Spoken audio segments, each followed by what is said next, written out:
The Mighty Goddess is a collection of 52 goddess myths written by me, Sally Pomme Clayton. And with 52 paper cuts, snipped by me, Sophie Herxheimer. So, we were just going to have a little chat about the book. What really inspired you? I know you've been working on it for so many years. I've been telling goddess myths for my entire life, and this was a chance to collect them together and also to explore some more unknown, unfamiliar goddesses to me. How did you kind of get into each goddess? What kind of set you off on some of them? Because I know we've had conversations about some of them, and I wanted to ask you about, sort of how you went into their worlds really, and what did you do? Well, I first of all looked at what they wore, what their gestures were, any prayers or rituals connected to them, looking at the bits and fragments of stories that existed, and then I kind of tried to inhabit them. So with somebody like Freya, who I know we had some conversations about Freya, how did you make it so that it was really her story? Well, Freya is interesting because there are two other gods in that story, male gods, Loki and Odin, and very often the written versions are from their point of view.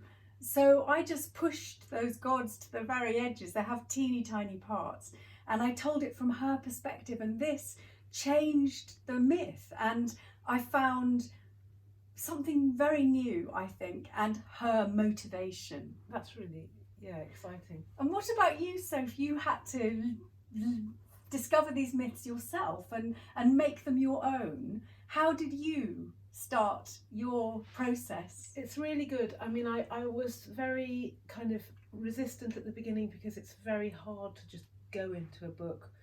You read and read. I read your words, I read the stories, I underlined things in them that seemed imagistic to me. I began researching, and the more I got into it, of course, the more each goddess tried to talk to me in a kind of image way. Like what is their defining image, or what is the defining image of the story? And I was able to kind of, go there and sort of meet them, their power, and try to find a way to put that into a piece of paper. I love the Hecate one. How did you come about that one? And actually the Hecate one, I mean this version, there's a lot of versions of Hecate. There's one over there near your feet. But this one, well, I went to the British Museum where there was a display of goddesses, very fortunately for us. And I could see these beautiful statues and sculptures of Hecate and how she looked three ways. I was fascinated with her three-way looking into the past, the present and the future. And actually, because I really like the marble, I cut it out of an old paper bag to get that motley effect that marble has.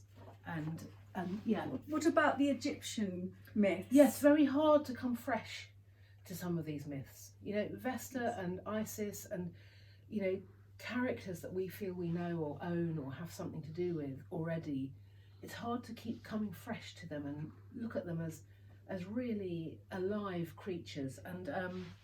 And with Isis, I loved cutting out Isis and Osiris.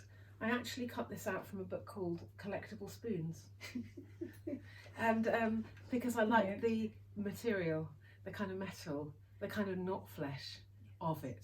And that's one of the things that I really like to do when I'm making paper cuts anywheres. I like to muck around with the kind of materiality, especially if we're looking at something so mythological that is not flesh and blood, We've made many books together for at least 30 years, and our first book was Amazing Maidens in 1995, which is way before its time, and it kind of disappeared.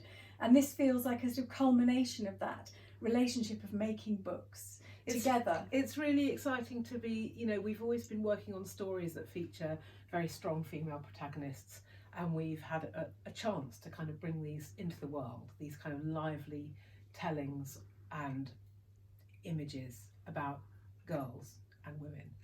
And so I mean we both come from a sort of world in which books and stories are magic, captivating, immersive, and so we actually love to do this sort of thing. We love to share an imagination and try and bring it out to a reader.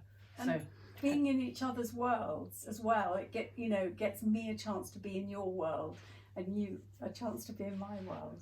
And so my last question to you is we love fairy tales and myths, and we've loved them for all this time, and I just wonder, why do you think myths are important to us today? I just think they offer a completely different version of reality, a really useful version of reality, a version of reality that isn't being dictated to us by any kind of contemporary take on the news, for example. And that if you apply myths and you apply fairy tale, and especially the kind of absurdity and the magic that go on in those worlds, you can transform yourself and your own world and your own way of living and your responses to the reality that we live in. So they're kind of essential. That's beautiful. The Mighty Goddess is spectacular. Buy the book.